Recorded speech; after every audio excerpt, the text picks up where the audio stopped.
time to look at questions 1 to 5.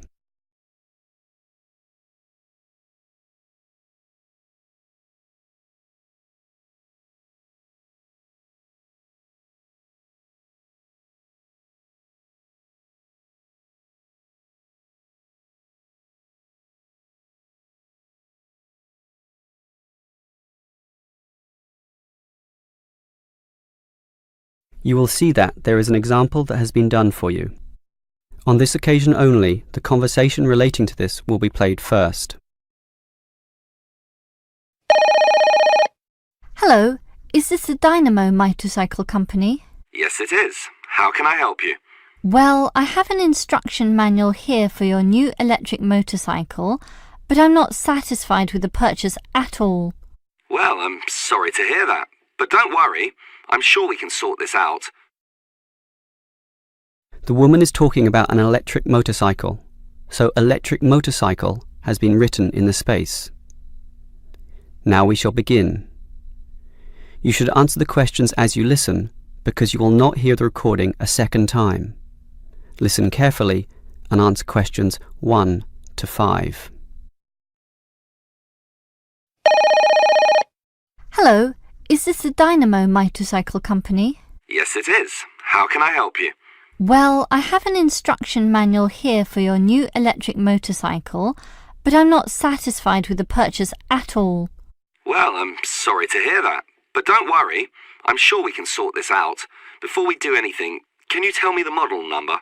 At the top of the instruction manual here it gives the model number RTY34. TY34. Okay. Now, what's the nature of your complaint? It's many things, actually. The biggest problem is that you say in your manual that the battery will take the motorcycle 30 kilometres. That's right.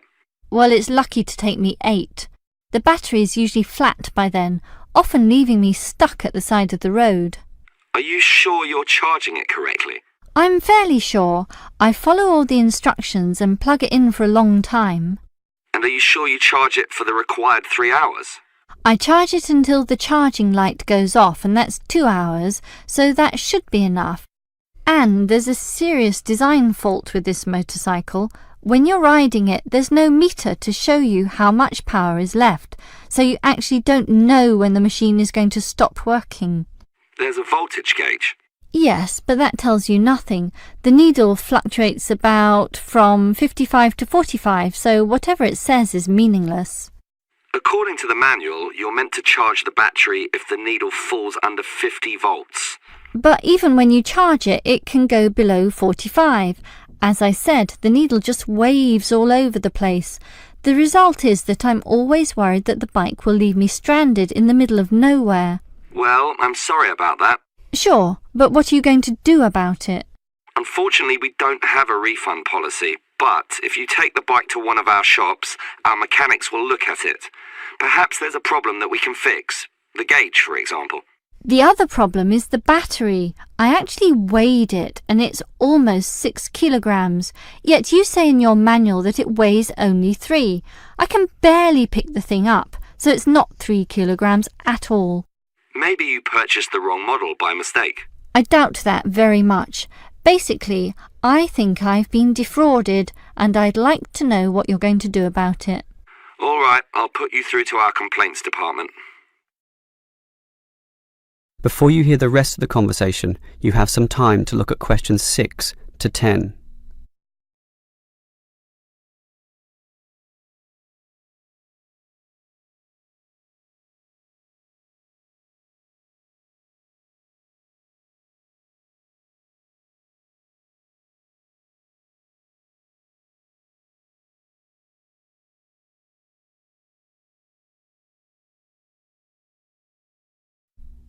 Now listen and answer questions 6 to 10. Hello? Complaints department here. Apparently you have a complaint? Yes, I do. Let me tell you all about... It's all right. Our representative has already informed me about your problem. It's probably just a misunderstanding. I'm sure we can work something out. Right now, I need to take down some details. All right. Can I have your name, please? Jessie Parkinson. That's Jessie and Parkinson, Parkinson. Parkinson. All right. What shall we list this complaint under? Parts, service, or performance? Well, the meter isn't accurate at all, so that's parts, isn't it? Yes, perhaps, but you do feel more generally that the motorcycle doesn't meet the operational standards as advertised, so it's probably better to tick performance here.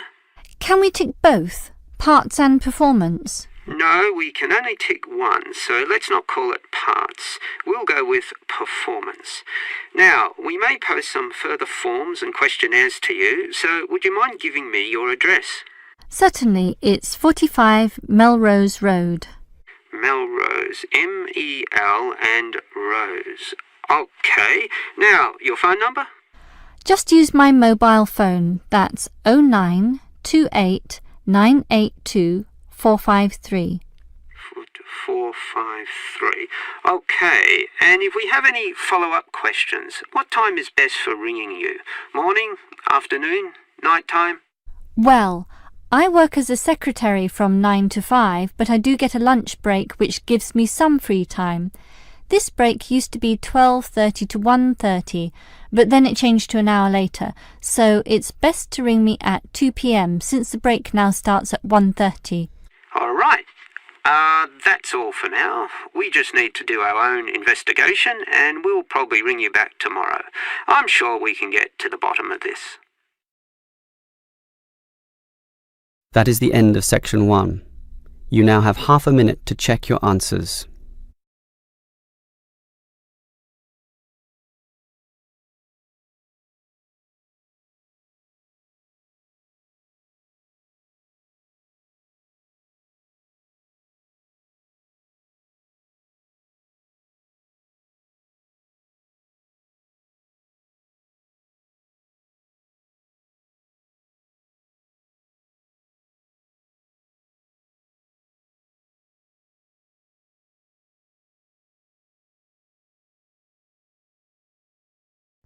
Now turn to Section 2. Section 2. You will hear a guide talking to a group of visitors about a national park. First, you have some time to look at questions 11 to 16.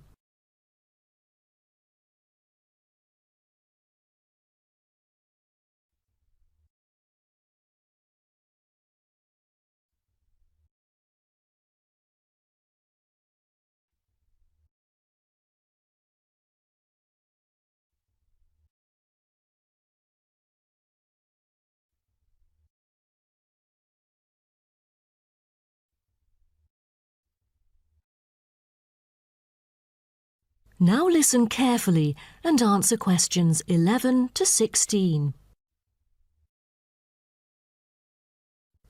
Welcome to Byron National Park. I am Jim Carson, your tour guide for the trip. First, I'd like to give you some basic information about the park. Covering 7,000 acres of land and spanning across 3 states, Byron National Park was established to protect the area's most spectacular scenic values. With unique geological features, natural history, and native plant and animal life, it is an ideal destination for recreation as well as research purposes. The park has a breathtaking waterfall connecting the longest river in the country, but it is most renowned for having the largest subtropical rainforest worldwide. There are many layers of tall, medium, and low vegetation growing with seasonal variations in the park. It is a place where the air seems green. Ardent hikers can find an awesome array of options here. Apart from the dense green rainforest, tourists can also hike along the mountain trail. Despite the stunning view, taking photos is not advised on the way up, I'm afraid, as one might get distracted and the narrow trail by the sheer cliff is quite dangerous. When you reach the top of the mountain, there is nothing better than having a picnic under the trees with your family. Accompanied mostly by wildlife, Walkers, as well as cyclists, may find the bush track a good choice for having a tranquil time to themselves. As your tour guide, I suggest that only expert hikers take the creek circuit, because its beautiful and inspiring scenery through the subtropical jungle is paralleled by its physical challenges. A list of transport is available within the park. Bicycles are a popular choice, as it is the most flexible way to get around. Electric trams are temporarily closed for maintenance. Boat trips down the river are an ideal way to spend a tranquil afternoon. Rest assured that transport within the park is covered in the bill. Extreme sports is another highlight of the park. There are, for adventurous grown-ups, especially those who are comfortable with having a racing heart, scary as it may sound, it is actually safe to participate in extreme sports under strict instructions and close supervision. Abseiling is available regardless of the weather. It is a fun way to overcome fear of heights, gain new skills, and get an adrenaline rush. Bungee jumping and paragliding are also available, except for during the summer. At this point, you might worry about meals here.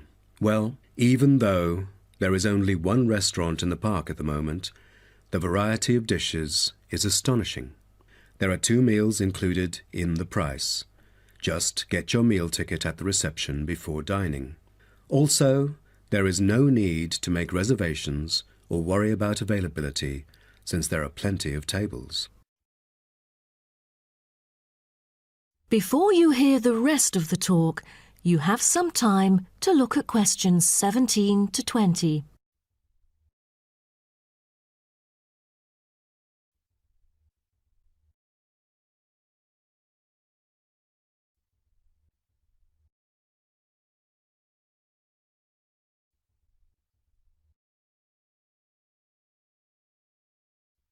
Now listen and answer questions 17 to 20.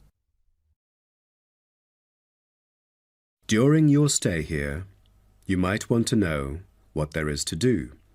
Let's turn to the plan so I can familiarize you with the layout of the park.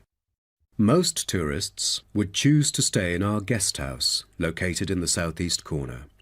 It features 63 tastefully appointed guest rooms, many of which offer spectacular views of the park. You'll find a home away from home at our guest house. But for those who want to experience the natural beauty up close, there is also a campsite. When you get out of the guest house, go straight ahead, turn right at the end of the road. To your left, there is a campsite amongst the trees where you could spend a night under the stars together with owls and chipmunks. If you look at the top left of the plan, you will notice a picnic area. You can either bring your own food, or we can deliver food to you. Barbecue is an option. The business centre is situated directly opposite the picnic area. It provides flexible, fully serviced offices, conferencing suites, meeting rooms, and is equipped with the latest multimedia facilities. Wired, as well as wireless, high-speed internet is available within the entire premises. The centre is designed to cater to both individual travellers and corporate groups. Visitors can also go to the museum, which holds a vast collection that exhibits local history and a natural habitat. You start from the guest house, just turn left at the first conjunction, then walk past the tea house, turn right. You'll see the museum after making the third right. Have you found it? Pretty easy, right? To spend a delightful afternoon with a book and a fresh cup of coffee, you can go to the only cafe in the park. From the guest house, you go straight, then take the second right, and you'll see the cafe right in front of you. You might want to check out our all-season tennis court, which offers instruction for all ages and skill levels. It is located right opposite the cafe. That is the end of section 2. You now have half a minute to check your answers.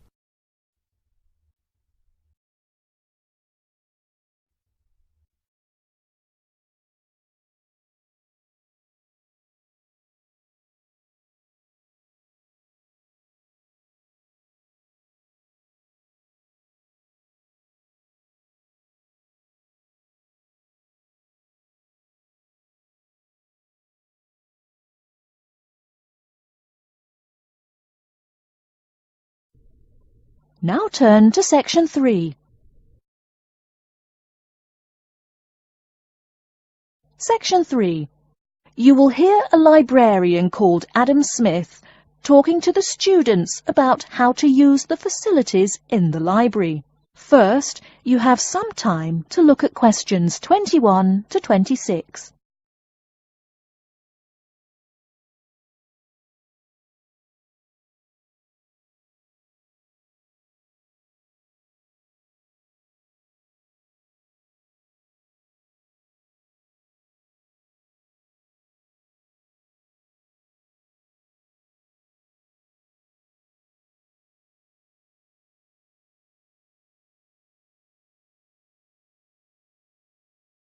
Now listen carefully and answer questions 21 to 26.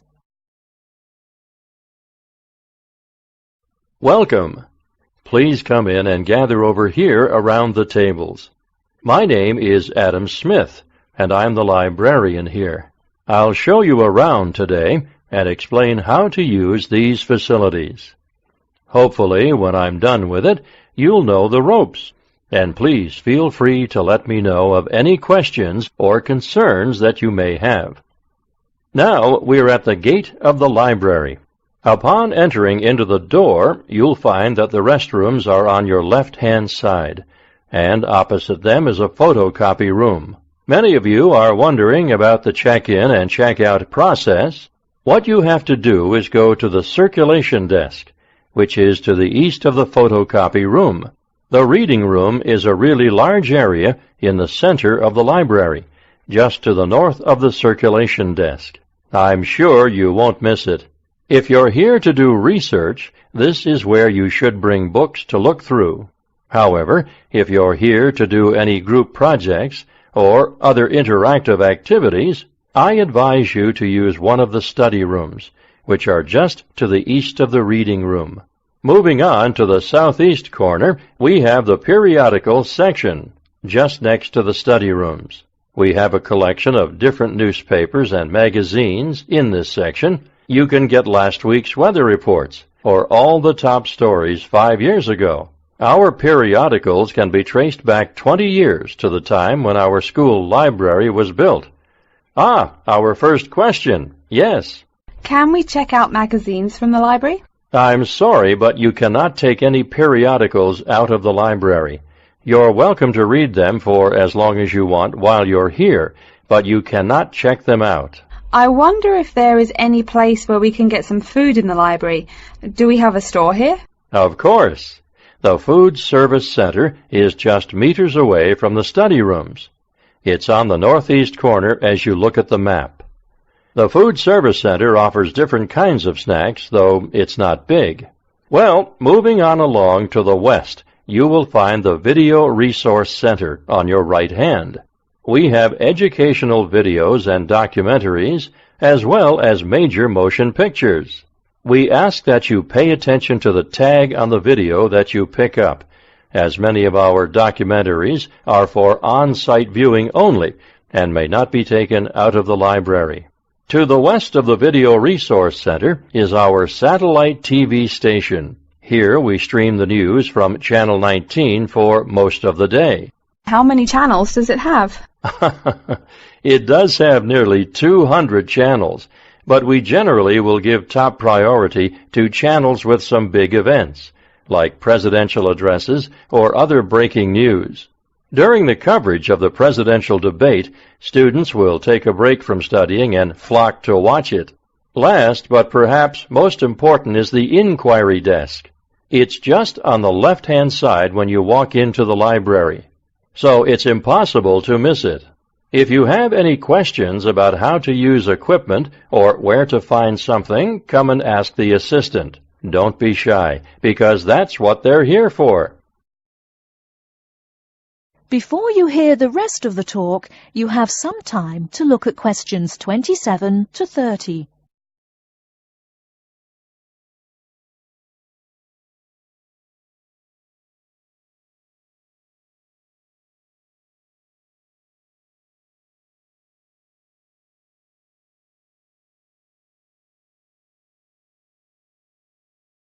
Now listen and answer questions 27 to 30.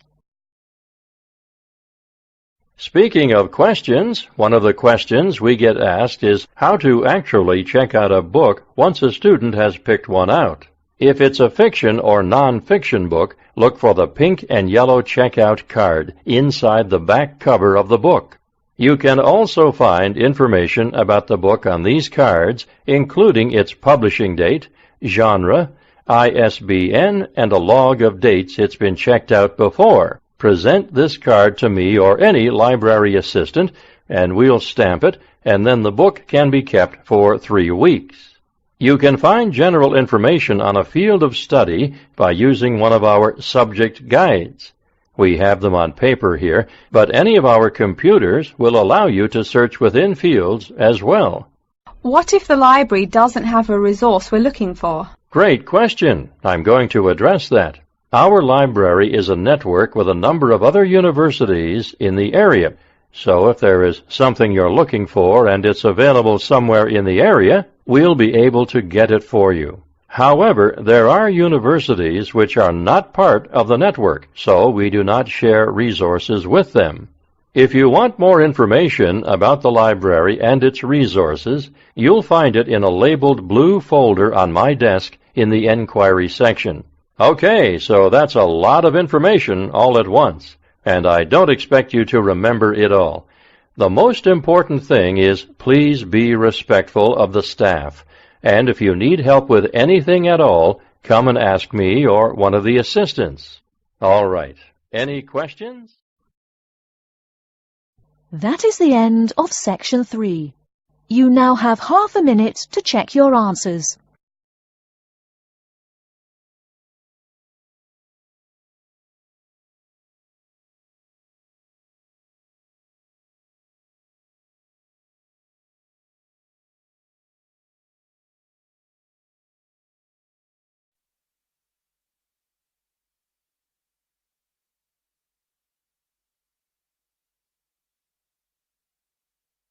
Now turn to Section 4. Section 4. You will hear a woman talking to a group of first-year science undergraduates about the developing science of nanotechnology. First, you have some time to look at questions 31 to 40.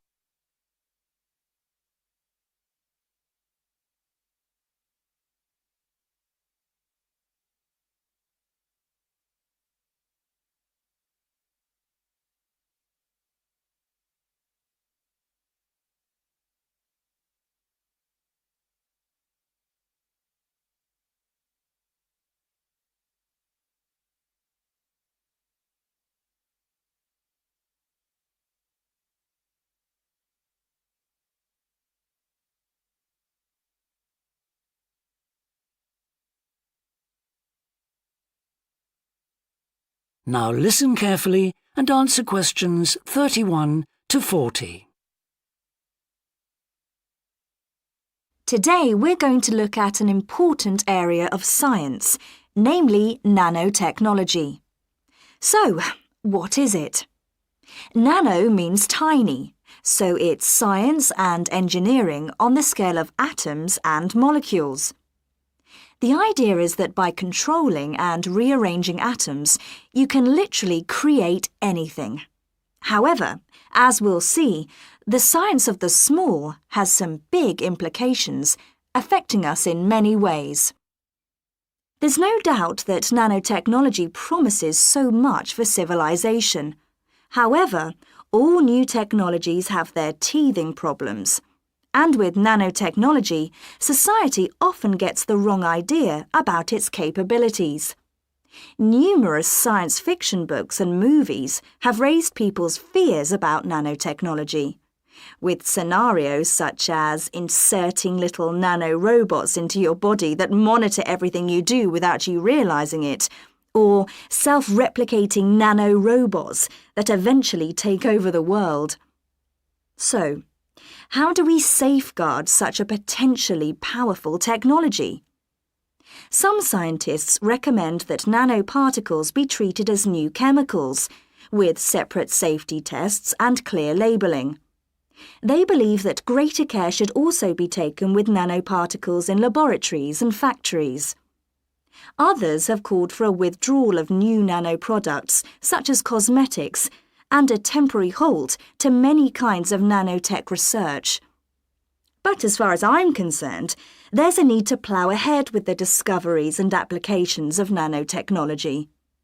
I really believe that most scientists would welcome a way to guard against unethical uses of such technology. We can't go around thinking that all innovation is bad, all advancement is bad. As with the debate about any new technology, it is how you use it that's important. So, let's look at some of its possible uses.